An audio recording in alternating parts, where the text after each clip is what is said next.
Now, I've been dropshipping since 2016 and I've generated over $15 million in revenue. So I'm good at dropshipping, and I'd say that I'm only good at dropshipping. In this video, I'm gonna be teaching you everything that I've learned from dropshipping for the last 8 years. I'm not gonna gatekeep any information. I'm not gonna try and sell you anything. I'm only gonna be giving you all the lessons and failures that I've learned in this video. My success has been documented by some of the biggest companies in the world, and even Shopify has acknowledged me as one of their e-commerce coaches. I've been inside of the dropshipping world way before it became popular on Twitter or on other social media platforms. I got involved when dropshipping was considered boring, and I've documented my success on this YouTube channel as well. So if you go and watch some of my videos from 2019, you'll see some of the store case studies that I've made. Now, just to give you guys a quick backstory, as I think it's important, for the first 2 years of dropshipping, I completely failed and I lost $6,000. And that ended up me going back to work and working a few jobs to build the cash reserves again. Now, the first point that I'm trying to make here, guys, is having a job or a part-time job is crucial so that you can actually build cash flow alongside building your dropshipping store. Now, the second point that I want to quickly make is when you start a dropshipping store, you should have the envision and the goal that that will be a brand in the end that you're going to sell for $1 million or 7 figures. The point that I'm trying to make is if you approach a dropshipping store and think, oh, I'm just going to test a few products and find a winner, happy days. You should actually approach it with the mindset of, I'm going to build this store into a legitimate brand that I can sell, because then the way you treat that store will be totally different instead of treating it like just a typical dropshipping store that you don't actually have that much respect for. Now, I want to quickly cover, should you even start dropshipping? Now, I know a lot of you guys that are watching this are interested in making money online, but you're not sure if dropshipping is the right model for you. I do believe that dropshipping is by far the best business to start online because of how scalable it is and how many skills you're going to learn whilst building your dropshipping store, from how to build a store, how to create ads, how to launch ads. All of these skills are 6-figure skills that you're going to learn as a dropshipper. Also, dropshipping is as simple as this. You need to find a problem to solve, and it's simple research that will tell you that. And as long as you can bring value to people's lives through the dropshipping business model, then you should start a dropshipping store. Now, I want to talk about the apex predator mindset for dropshipping. Now, not many people are able to succeed with dropshipping because they fail to build an apex predator mindset. Now, it took me 15 products till I found my first winning product. Now, most people fail on their second or third product. They run ads to it, they lose a little bit of money, and they quit. Now, if you don't build an apex predator mindset, you're going to be one of those. Now, those that win with dropshipping to those that fail comes down to one simple rule. The winners outlasted and out-existed the losers. It's as simple as that. Now, let me break down the apex predator mindset into 3 simple stages. Stage 1, you need to be detached away from money. If you're attached to money, then when you lose a little bit of money, you're going to freak out and you're going to build some form of hatred towards whatever it was that lost you that money. Now, the rule is you're going to be testing products of dropshipping, and it could take you, like with me, 10 to 15 products to find one. So if you lose a few $100s per product, then you're going to quit very early on. Now, I always say that if you've got a budget to spend on dropshipping, you should already assume that that money is going to get lost. Now, this is a psychological trick that I use. So if that money you have is now lost during the testing process, then you already mentally accepted before that you lost that money. Now, if you do not agree with the commitment of losing money, when you do lose a little bit of money, you're going to freak out, and then you're going to start to stay stagnant and not move around. The way people succeed in dropshipping is by moving around in a circle process, finding a product, building a store, testing it. Now, if you lose money, then that circle is just going to get slowed down because your mindset towards money is, I've lost money, now I freak out. So this circle rotation will stop happening. So guys, before we move into the next part of today's video, I've got a huge announcement that I couldn't hold back, that I know every single one of you wanted to hear, which is I'm now offering a free e-commerce and dropshipping mentoring. You've heard me correctly. It is 100% free to participate and join. All you've got to do is follow the link in the top of the description and in the pinned comment and join the ECOM King Vault. So what you guys can expect from the mentorship for completely free is we've built a custom built software to teach you in. So we've not gone out there and used School or Kajabi. We've built our own software that's cost us over $30,000 to build that will enable us to tailor teach you within the software. Now, to sign up to the vault, it will only take you 10 minutes, and I've even given you step-by-step video guide in the app so you can follow it along and get inside of the mentorship. Now, you're also going to be getting a full course, so it's going to be around about 8 hours long. Each episode has resources, cheat sheets.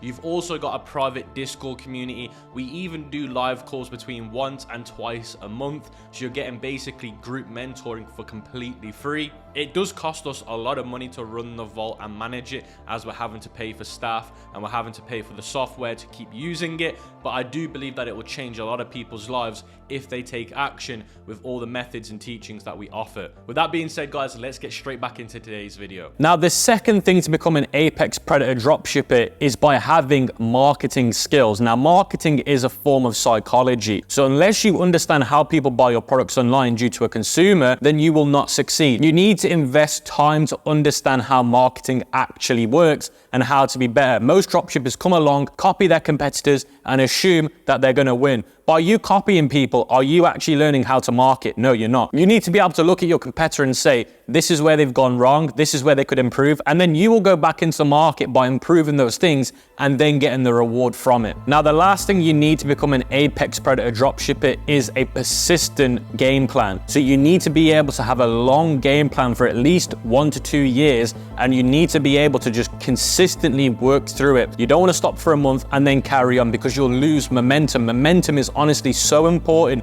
and if you lose it, then you're going to set yourself back. So you need to say to yourself, if I start dropshipping today, I'm going to give it 1 year to 2 years, and I'm going to be persistent with it. Remember, those that succeed will outwork you. They will outlast you. If you cannot compete with them, then you will fail. Now, guys, I'm no one special. I left school with no grades. I was considered a bum. I had nothing going for me. Now, the only thing that I had going for me was I had some serious work ethic, and I was persistent, and I was not willing to fail, which others were able to do. Now, there's a saying in business, hard work beats talent when talent doesn't work. If you work harder than the guys that are talented, eventually you will beat them. Now, let's talk about how you can start dropshipping with no money. Now, the truth is you actually can't. So as long as you've got at least $100, then you can actually start dropshipping. So if anyone tells you you can start dropshipping with no money, they're actually setting you up to fail, because eventually you're going to burn yourself out because you won't have the right resources. Now, you need to have a job that pays you a few $100 a month in profit after expenses so you can fund your dropshipping store. You need around about $100 to $200 a month to actually get a good consistent flow of being a dropshipper. Now, if you're watching this thinking that you're going to quit your day job and go full on into dropshipping, that's the worst thing that you can do. Keep your day job, as that's so important for cash flow, and do dropshipping on the side. Now, if you're coming up with the excuse that you don't have time, that's absolute BS. Wake up earlier, go to bed later, quit going on Netflix, and actually use your productive time with dropshipping. Now, if you're dropshipping with a low budget, let's say $100 to $300, then you're going to be going down the TikTok organic route or the Instagram reel route. So that means that you're going to be creating viral content to put on TikTok that will actually get viral momentum, and then people will shop on your Shopify store. Now, if you're going to be doing the organic marketing route, then you got to understand that your time is what will cost you, not your money, your time. Because to create viral content, you're gonna have to be making 1 to 2 hours a day worth of content, and if you can't, then the organic method will not work, because you need to be posting 3 to 5 times a day on these social media platforms like TikTok and Instagram, and it needs to be unique content, and you need to study your competitors that have gone viral on those social media platforms and recreate the content. Look at where they've missed out on opportunities and fill those gaps in. And organic is all about trend setting and trend hopping. If you can't hop on a trend quick enough, you will miss out on all the momentum. You can do this by following news outlets, going on Google Trends. You can go on Instagram and TikTok and search for trending and see what's coming up. X is also a great platform for looking at this. Go on an X and looking at what's trending, and then seeing how you can correlate that with your dropshipping product on the TikTok platform or on the Instagram platform. And also, if you want to go viral on Instagram and TikTok, you need to be really good at shocking the audience and catching them off guard. So when you make an organic video, are you doing anything dramatic or shocking in the first 1 to 3 seconds that will catch somebody off guard? If you're not willing to do that, then you're probably going to fail. We were wearing a Spider-Man mask in our videos that people weren't expecting. So you need to have that type of implementation in your videos on organic. You can't just look at your competitor's most viral video and recreate it and think you're going to go viral. You need to look at how you can make it even more attention grabbing by adding some of these methods in. Now, organic content on TikTok and Instagram becomes very powerful when you start teaming up with people. If you've got a brother or a sibling that you could go into business with, I would very much recommend that you do that, because 2 people is better than 1 person. Now, I'm going to leave a video linked in the description of how I actually go over the whole format of organic in terms of how to record content, how to actually upload content. I'll leave that linked in the description, as I've made a whole free course on it. Now I want to talk about starting a dropshipping store if you're going to be running paid ads like Facebook ads or Google ads. So I'm going to start from the very ground up, which is finding winning products, winning angles, and then building the whole system out. Now, for me to do this effectively, I want to give you an example of one of my successful stores where we made $2 million in a year running it, which was with some motorcycle jeans that you can see here. Now, the reason why we were so successful with this store was because we approached it as this is going to be a legitimate brand when we start it. It's not going to be a dropshipping store. We're going to build this as a e-commerce brand. Now, for us to be able to do that, we had to have a product that had a high perceived value, which meant we had massive margins to work with. We were buying these jeans for around about $15 to $20. We were selling them for $80. That gives us $60 in margin, because the perceived value for these jeans are very high. They're protective and they're stylish. Normal jeans are going to cost you $50. These are protective jeans if you're a cyclist, and we had the perceived value of charging people that $89. So that means that we were making a very good margin. Now, if you don't have good margins like that, you can't build a solid dropshipping store, especially if you're running paid ads. Now, we also approached this store as this isn't a winning product, this is a winning angle and offer. So we weren't looking at the actual product itself as the winning product. We were looking for winning angles and winning offers. It's as simple as that. I always say there's no such thing as a winning product. There is something called a winning audience that will be sold to with a winning offer and angle. That's as simple as that. The product is just a medium of exchange. That's all it is. So let's go over how to identify winning products. So number 1, you need a few characteristics of a product. You need to be able to recognize what this product does. Is it a problem solver? Now, if you've got really bad knees, does this product help with your knee problem? Then you've got wow factor products where you watch the video and you're like, wow, that product looks insane. I want it in my house so I can experience that same wow factor. Then you've got amplified result products. These products are designed to make you better. Whether it be a beauty product that enhances your beauty, that's an amplified product. Then you've got time productive products. So these products are designed to give back your time in exchange for the product. So let's say you buy something that helps you clean the house, but it helps you clean the house an hour quicker.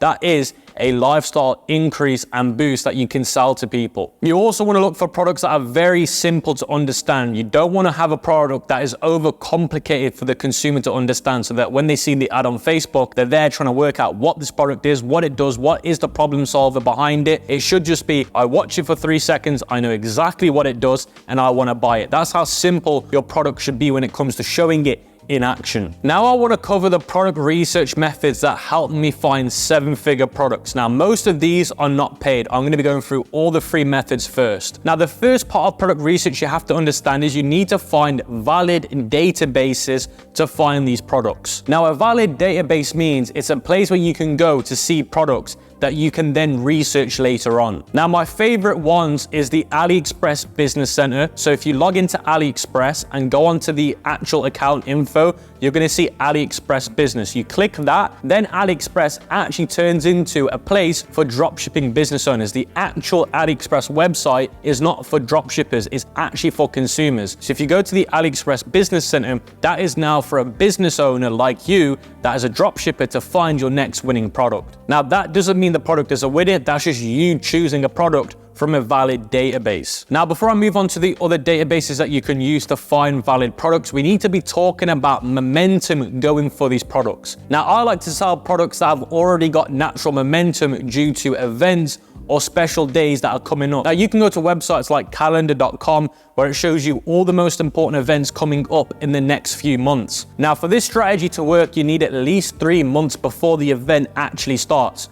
So for example, this year we've got the Olympic Games, we've got the Euro football. These are big events where products around them will sell well because of the natural momentum. Now, you've obviously got way smaller events that you can pick out, but you want to try and sell around these events because you will get a natural momentum going into them. Now, if you find out what these events are and you're wondering what can I sell within these events, you can literally use ChatGPT to find out. You can use 4.0, which is the new model for free, and you can say, look, this event's coming up, what people are going to be there, are they going to be buying products, what products do they buy, then you find them as a dropshipper. Then you need to think about the season of what we're in. Are we in summer? Are we in winter? And then you've got to play based on those. Now, a few other valid databases that you can use to find winning products is Etsy. So if you go to Etsy, go to categories, pick a category that makes sense, and then you can filter it by Etsy pick, and then Etsy will show you the products that are selling the most in there. Now, the next method that I like is the TikTok shop method, but you need to be in one of the countries that is supported, which is the US, UK, and a few other countries. Now, when you create a TikTok shop account, you can go to the seller center, go to shoppable videos, go to top sales where it says get inspired, and then it will show you videos that are getting the most sales at the moment, and you can filter it by category. So you can literally choose what category you want to shop in. Now, the last valid database method that I like to use is the eBay watch counter. So if you go to eBay watch counter, it's going to show you all the listings for different categories that have the most watches, which means people are interested in buying that product. Now, most of the products on eBay watch count are dropshipping products, or there's a dropshipping alternative. And again, if you use that Chrome extension, you can reverse image search it and find it. Now we've found these potential products, we need to now put them through a list of validating if they're good to sell right now. Now you want to use another Chrome extension, which is the Amazon reverse search. Now you can get this for free. I'll leave all the relevant links in the description. Now, this will enable you to reverse search the image on Amazon, and you want to make sure that there's Amazon sellers selling it that have at least a 3.5 star review out of 3 different listings. That means that the product is good quality. Remember, we're not trying to dropship. Although we're using the dropshipping fulfillment method, we're trying to be good dropshippers, meaning we're not selling crappy products. So if the product has at least a 3.5 star rating overall over 3 different sellers, that is a good product. Now, the next thing is to go to the ad library, change it to all ads, and then search for the product name. Now, we're trying to find pages that are running ads for our product. We want to find around about 1 to 2 pages that are running ads for our product, and we want to see if their active ads increase, and you've got to filter it by active ads, increases day on day. So let's say we find 2 pages, one has 10 active ads, the other has 13 active ads. We want to make sure that every week or every few days, the active ads increase. That means that they're scaling the product. That way we know they're actually making money. Now, whilst we're doing this, we want to work out what methods they're using. Are they using offers? Are they using a marketing angle? And we want to jot down what offers they're using. Is it a buy one, get one free? Is it get a free ebook? What angle are they using? Are they using a problem solving angle? Are they using a scarcity angle? And we want to write that down as well, because we want to find a gap in the market to pivot into. We want to figure out what countries they're selling in, and we also want to find where they're not selling, so we can also sell in the regions they're not selling in. Now, one of the most famous methods I'm talking about is those products that do really well in America, but people move them into the EU. They start selling them in Germany, Netherlands, Switzerland, these really high GDP countries in the EU, and they take a winning product from the States and move it into these countries. Now, if you're struggling to find pages on the ad library, you can go to Google and search for the product there and go to the Google Shopping, and you're going to see shopping ads that are coming up. You can go into some of the shopping ads that are independently ran. They're not Etsy sellers. They're not through Amazon or Temu. And you want to go to their page, go to their website and find their social media links, go to their Facebook link, and then you can search for their profile in the ad library. That's sort of the great way to find ad library pages that are running ads for your product. But realistically, I only want to be selling products that are making at least $25,000 to $100,000 a month. And I can figure it out based on how many ads they're running, or if I'm using Chrome extensions that will give me how many sessions their store is getting, and I can work out the average conversion rate. So if 100 visitors are there, normally out of 200 visitors, you get a conversion. So if I can figure out how many sessions they're getting on a monthly basis, I can do a rough figure on how many sales they should be getting. Now, I'll add that equation to a cheat sheet linked in the description where you can figure out the average conversion per sale on somebody's store. Now, let's talk about what content works the best for your product. So let's say you've now found your winning product. What content works better? UGC, images, or just normal types of ads? Now, the truth is UGC has now blown up, and in my opinion, it's starting to die out slightly. Now, it doesn't mean that UGC is dead. I just think UGC is slowing down a lot more than it used to. Now, you should still be doing UGC, but you should be making it look as natural as possible. If your UGC videos look really UGC and it looks like it's been paid, then it's not a good UGC video. Now, UGC stands for user generated content. So somebody stands with their phone either in POV or normal selfie mode, and they record the product in hand. Now, if you want to get UGC content and you want to do it on an efficient price method, then obviously get somebody like your family relative or your friend to do it for you, and you can pay them $5 or $10, or they might even do it for free if they love you enough. And you can just give them an example of somebody else doing UGC with your product and get them to follow a similar guideline. Now, the best type of UGC videos are a how-to, so how does the product work, an unboxing video, unboxing the product, the reaction behind it, going over a customer testimonial, this is what I've got from this product. And then the other ones is a challenge video. I use this product for 3 days. This is what I got from it. These are natural videos that do really, really well. And I figure out the challenge videos do the best UGC wise for me. I bought this dog tennis ball thrower,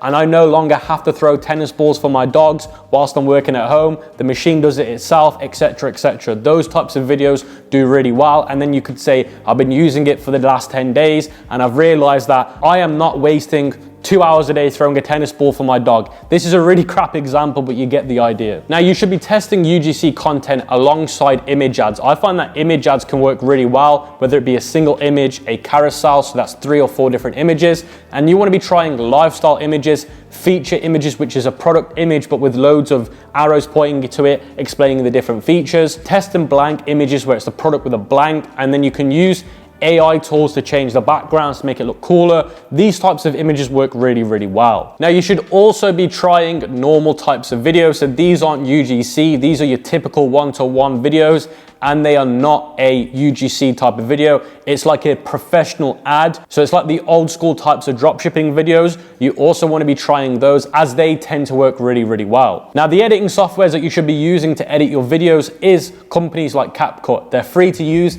They have some really powerful tools and engineering work in the background that's doing all the hard work for you. So make sure you're using CapCut. Now, if you want to hire UGC content creators for really cheap, you can go to Twitter, type in UGC and find content creators and reach out to them, and you can get it for really, really cheap. The only downside is there is no form of insurance behind it, as you're doing it as yourself. You're hiring people privately. Now, if you want that insurance, but it's a little bit more expensive, you can use Fiverr or Buy Low. Now, I'm really going to emphasize this point. Actually ripping other people's content and running it as an ad just really doesn't work that well anymore, and it is not ethical to do, and I wouldn't recommend it. Actually get the content made yourself. It's never been easier today than by using CapCut, using 11 Labs to do voiceovers for you, using AI. You can also use your smartphone to create content. There is no excuse for you not to have custom content in 2024. Remember, the whole point is to approach your dropshipping store as a brand, not as a dropshipper. Now, when you're creating your video ads, you need to be putting your offers and your angles into them. So if you're making 10 videos, 2 videos should be going over a problem solving angle. Now, 2 videos should be going over a scarcity. You need this now. If you don't buy this now, this could happen to you. I was selling a pregnancy seatbelt back in the day, and it was designed to protect mothers when they're pregnant. And we'd create offers and angles where they would say, if you don't buy this seatbelt, you could be one of the mothers that experience a such. Now, it's very extreme, but it is getting the point across, and it gets people to fearmonger into buying the product. And there is a genuine result at the end of it. So fearmongering is not an issue as long as you're being honest with what the outcomes could possibly be. So 2 videos should incorporate that angle. Another 2 should incorporate an emergency. Buy this now before it runs out of stock. We're going to stop selling this next week. These are the types of offers and angles that you should have in your videos. Now, you should also incorporate your offer, buy one, get one free. So I like to sell the product. So let's say I'm selling that tennis ball thrower for, let's say, $40. I'm then going to upsell as a free upsell offer the free dog water bottle. So the portable dog water bottle, I might be buying it for $3. I'm making out that it's worth $30. I'm going to say, you buy the tennis ball thrower, you get the dog water bottle for free. People are going to be like, wow, they're going to jump on that offer. Remember, when you buy things for yourself, you buy from those that give you the best offer. I bought this camera, I'm getting a free camera lens with it. I'm not going to buy from the person that doesn't offer me the free camera lens. When I buy a new iPhone, I buy it because I get a free screen protector and I get a free phone case. So you need to become really compelling. And again, the free product upsell is the best thing you can have, and you can do it through an app, and I'll leave a link to the app we use in the description. Again, you want to find a product that's no more than $5 to buy, that has a high perceived value, and you want to be giving it away for free on your website. Now you can incorporate the cost in the original product, so you can add what it would cost you into the original product. So let's say the tennis ball thrower, I'd sell it for $34. I'm going to add another $5 to it, which makes it $39. I'm then absorbing the cost in the original product. Now remember, you need to make sure that the hook of the video is super compelling. The first 1, 2 to 3 seconds has to grab the person's attention. Now I would go as extreme to saying the first second is the most important, and the first second is the only time you have to grab somebody's attention. So if that first 1 second isn't compelling, you're going to lose out on the rest of the few seconds of your video. I always say that if you win somebody in the first second, they'll get to the 5th second, and if you can't win them on the 5th second, they won't get to the 15th second. That's my rule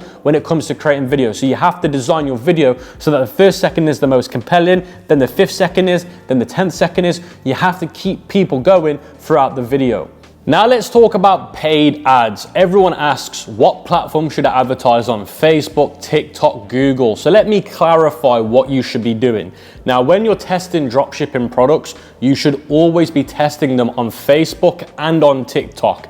Now, a lot of people say, well, how do I know if my product is suitable for TikTok? Go on the TikTok Creative Center and search for the name of your product. And if your product is coming up on ads, even if your product is coming up on organic, then you should be selling it on TikTok. I would say 90% of the products should be run on TikTok.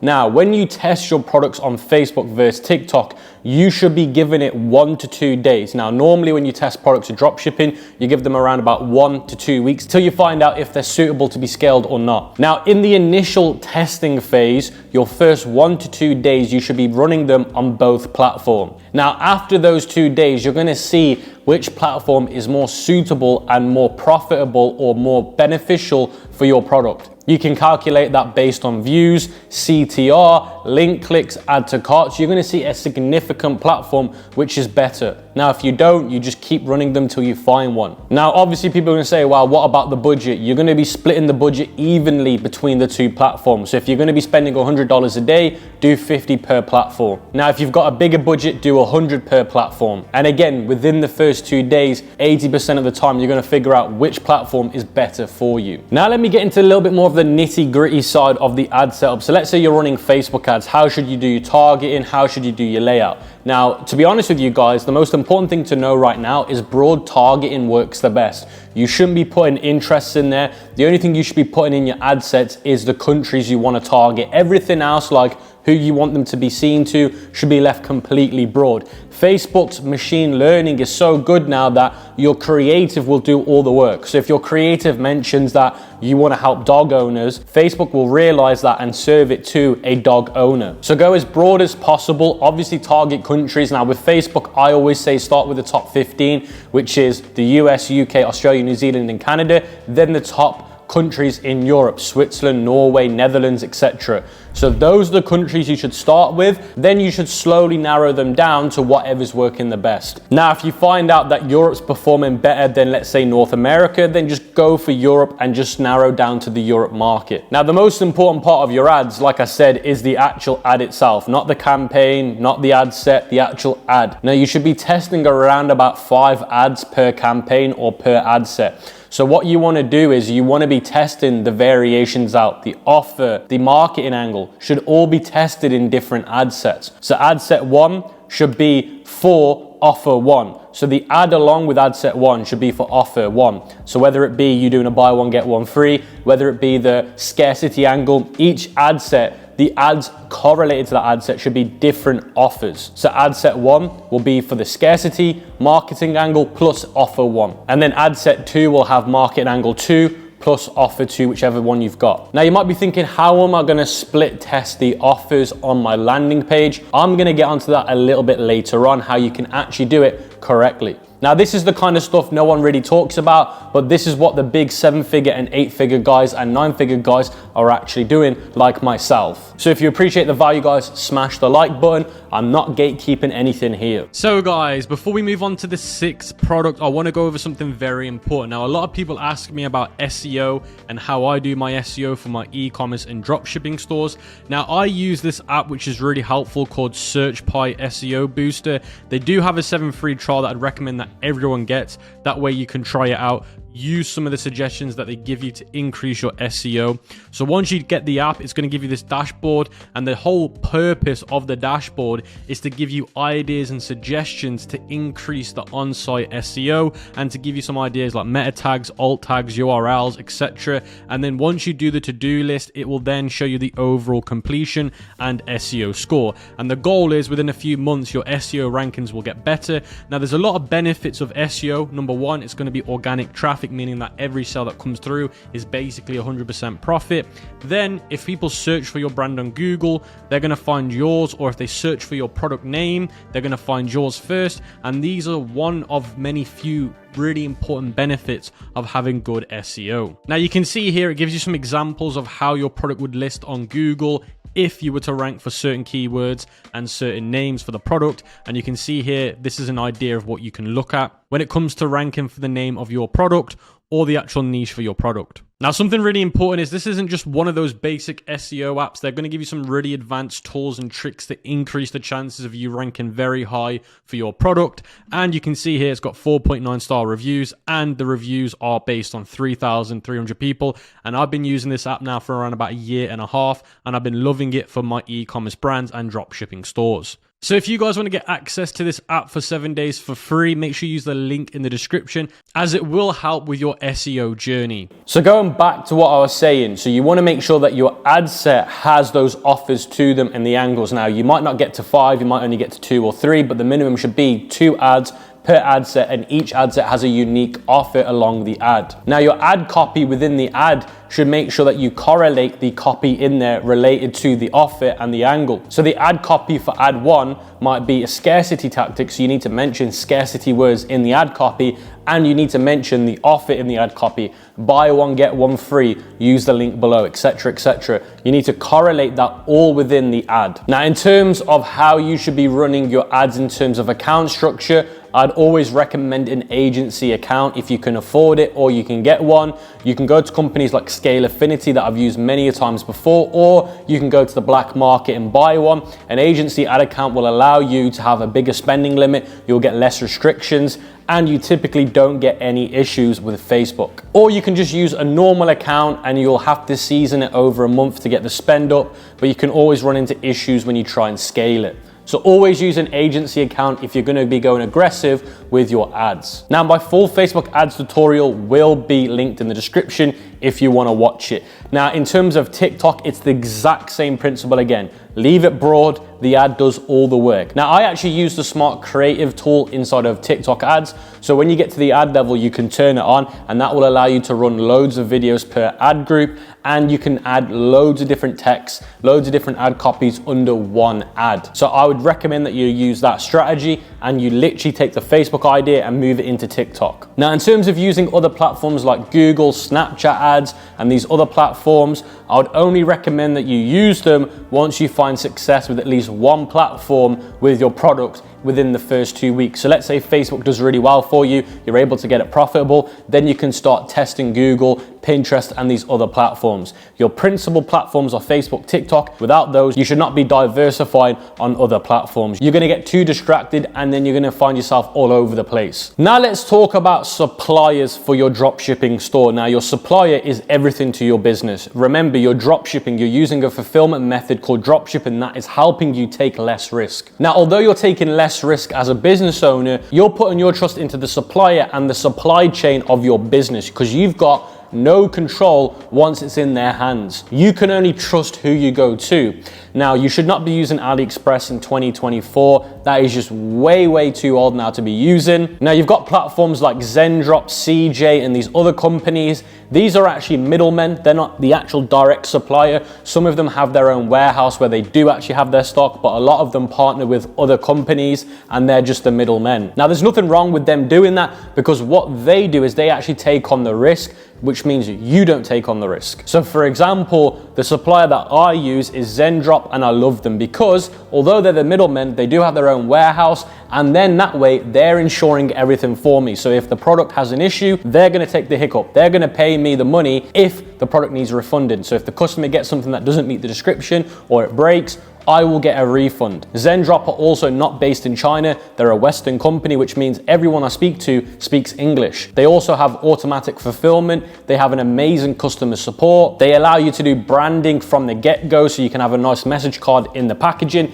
They have super fast shipping times. They're not the cheapest, but you're gonna get better shipping times, and you're gonna get insurance that you know the product's gonna arrive at your customer's doorstep within good time and with a good refund policy. Now, when you're working with suppliers, even when you're working with Zendrop, you should still ask them the following questions. Does the supplier that you work with have my product in stock? What is the processing times? Although they have them listed on their website, they're not always accurate. So you should always ask them, what is the refund policy?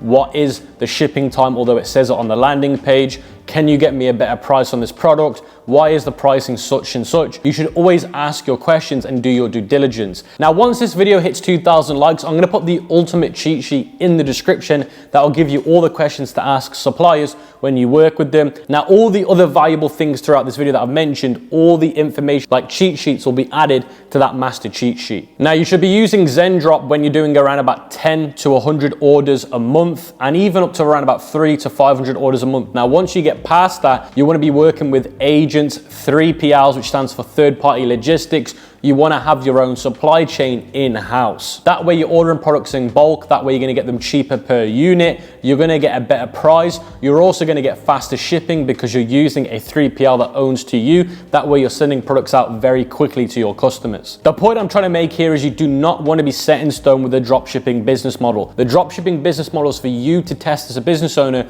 your idea, and once you've got proof of concept, you should move immediately away from it, because that way you're going to be able to build a custom brand by putting your logo on the product, even adjusting the product slightly if you want to, getting faster shipping times. Now you're actually building a legitimate e-commerce brand. And once you get to this stage, you're gonna kill a lot of your competition that are drop shipping, because you're gonna have a unique product with custom branding and your competition will not be able to compete with you. Now, the crazy thing is most drop shippers make more money when they sell the business, not when they run it. So that's why you should always plan to exit the business and make sure you build it so people wanna buy it. If you don't follow these steps that I'm teaching you, no one's gonna wanna buy your dropshipping store. Now let's talk about your Shopify dropshipping store. How should you set it up? What type of store should you have? A general store, a niche store, a one product store? What theme should you be using? This is all gonna be discussed. So what I wanna say to you straight away is you wanna go for a general niche store. So let's say, for example, I wanna go for the pets niche.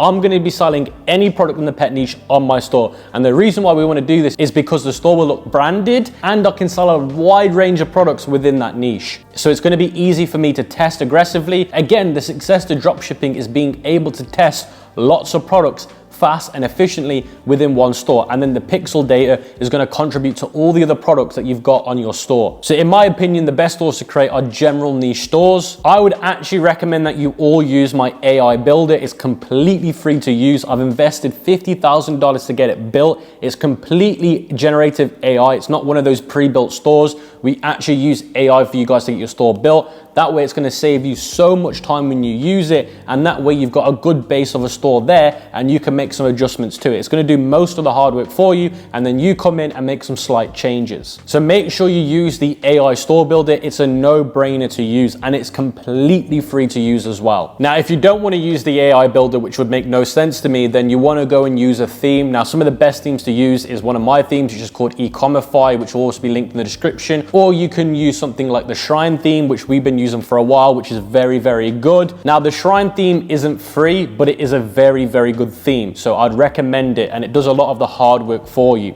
Now, when you're building your store, you want to stick to a 3-color base, white, black, and then the accent color. You want to make sure that you're using custom images. Don't just use the images from AliExpress. You need to make them customizable through Canva, through Photo Room. You can use all of these tools now to make really nice graphics, or hire somebody on Fiverr, like a graphic designer, to do them. If you have the best looking theme in the world, if you put horrible content on there, it's gonna look terrible. You can buy the nicest furniture in the room, you put it in a horrible room, it's still gonna look horrible. You want videos on your store, you want some Giphies, you want a short description with a drop-down menu, you want call to actions. Things have got to make sense on your store. I see people add reviews to their store, and then when you read them and then you look at the store, they don't correlate. You need to make sure that when you look at your store, does it make sense? Does your landing page make sense? Now remember, your home page isn't the important part. You just need to make your home page clean and simple, but your product pages need to be amazing. I'm gonna put some examples on the screen of some of our home pages, and this is what you need to be doing. Now, going back to what I was saying prior on the ads, you wanna be split testing landing pages as well. You can use Gem Page Builder to do it as well. Now, you wanna be splitting landing pages. Now, each landing page will have a different URL. So when you're in the ads manager, under each ad, you can change the URL. Now, you wanna be having different landing pages for the same product, a minimum of 3, which means 3 marketing angles, 3 offers.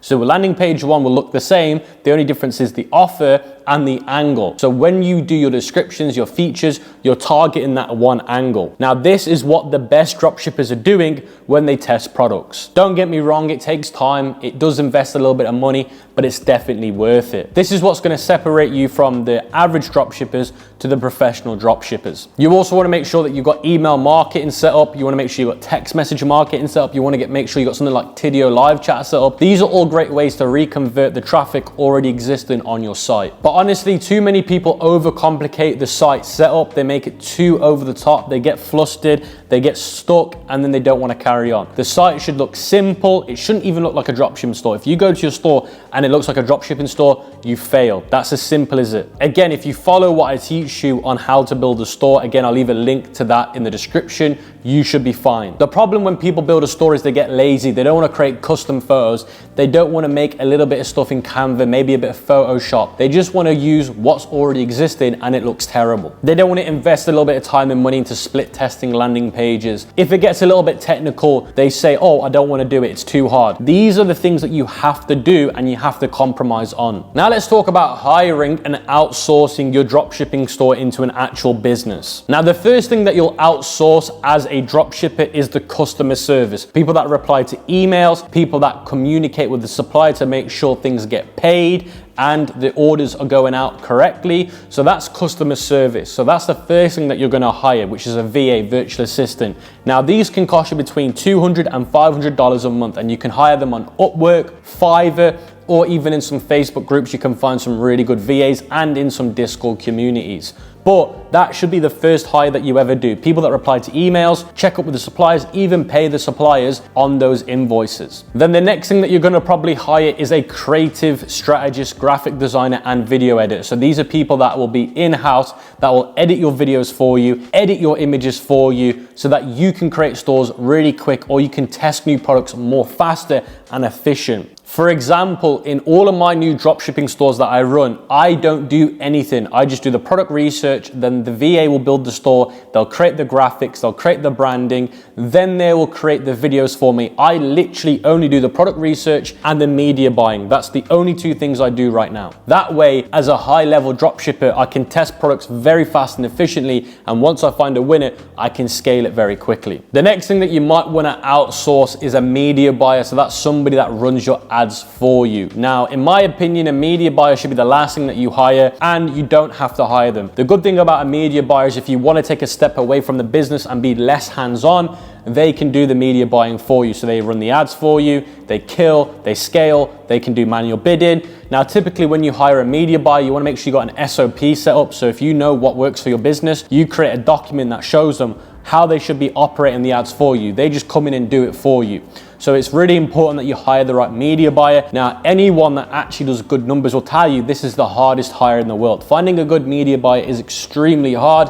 The best places to find them are Twitter, Discord, and sometimes LinkedIn. And again, this is only essential if you want to take a step back from the business or you want to create new stores and run it alongside them. Now, to be honest with you guys, I've took stores to $1 million and above by hiring 3 to 5 people. You don't need anything more than that unless you're building a huge e-com brand. Now let's talk about how to scale your dropshipping store. So let's say now you're making 10 to 30 orders a week and you're like, wow, I now need to scale. Or you're wondering, what does the scaling process look like and what should be the goal that I get to? Like I just said, you need to be doing at least 30 to 50 orders a week, and you should be consistently doing that for around about a month to a month and a half to 2 months. Now, before you even scale, you need to make sure that you're doing at least 15 to 30% profit margin on your store. If you're not hitting those profit margins, then you shouldn't even be scaling. Because remember, when you scale a business, the margins are slowly going to come down. So if you're already at 10%, the margin's only going to get lower. So you need to make sure that you're at 15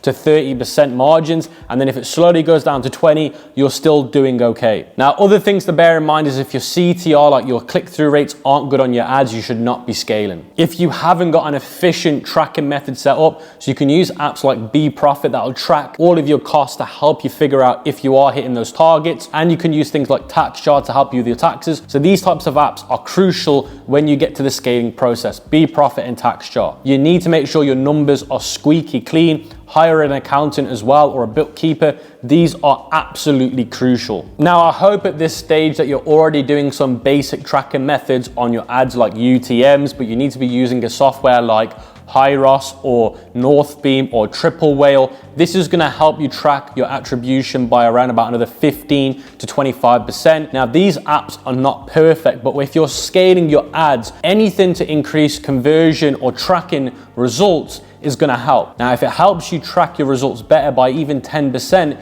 it's still going to be a big difference. So before you even scale, make sure you got something like Northbeam, Triple Whale, or Hyros installed and it's working properly. And again, these things will take time and cost money, but if you're not willing to do them, honestly, you shouldn't be scaling and you should just stick to what you're doing because you will burn a lot of money down the drain. Now, once you've done all of that, you want to now increase your creative testing and your offer testing. So you want to now move on to doing around about 20 to 100 creatives a week. Now, I know that's a lot, but that's honestly what we all do, 20 to 100 creatives a week. And obviously when you hire people, you can do that. You can also use AI tools to help you remake creatives that you've already made and redo them in different orders. That's completely fine. You want to then be doubling down on countries that are working, narrow down to the countries that are working. If it's a European country, make a new site, convert it into that language and run it. You want to be diversifying onto Google Ads now if you're not already doing it. Maybe things like X ads or Pinterest ads or other ad platforms to see if you can make some other revenue from those streams. You also want to be moving away from the D2C marketing, direct to consumer marketing. Now, the small guys won't tell you this. Some of the guys that haven't been around long enough won't tell you this. But honestly, if you want to take your brand to, let's say, 7 figures, 8 figures, D2C will not do that completely. Direct to consumer marketing will just not do that. You need to now do things like blogs. So you write a blog and then you run traffic to that blog that will then redirect to your website. So then that way people don't feel like they're getting harsh sold to. So this is one strategy that we do. We create blogs, we link that blog to our site, then people then go from the blog to our site and buy. Now, this isn't direct to consumer marketing. This is more smart to actually get people down as the hero journey. So for example, we might have a blog that might write the top 10 best ways to keep your dogs occupied. The first one is obviously the tennis ball thrower. Then we link it to our website. That way people don't feel harsh sold to, then they're coming to us. The honest truth is D2C is becoming a lot more harder, guys, on the scaling aspect. So if you only run D2C, you're gonna struggle a lot. Now, the last thing that I'd say is you wanna make sure that you've got somebody in your business, whether it be a family friend or yourself, or you hire somebody to look at your financials, because when you scale, your financials are gonna move a lot. So if you don't keep track of them, you might not be able to buy stock, you might run out of money. So you've got to be very careful. Now, that is everything, guys, in a very good summarize of what I've learned from the last 8 years of drop shipping in this video. If you've appreciated the value, smash that like button, leave a comment, and tell me if you want to see more videos like this. With that being said, guys, make sure you watch the free course and you join the ECOM King Vault. Smash the like button so you can get the cheat sheets as well, and I'll catch you guys on the next video.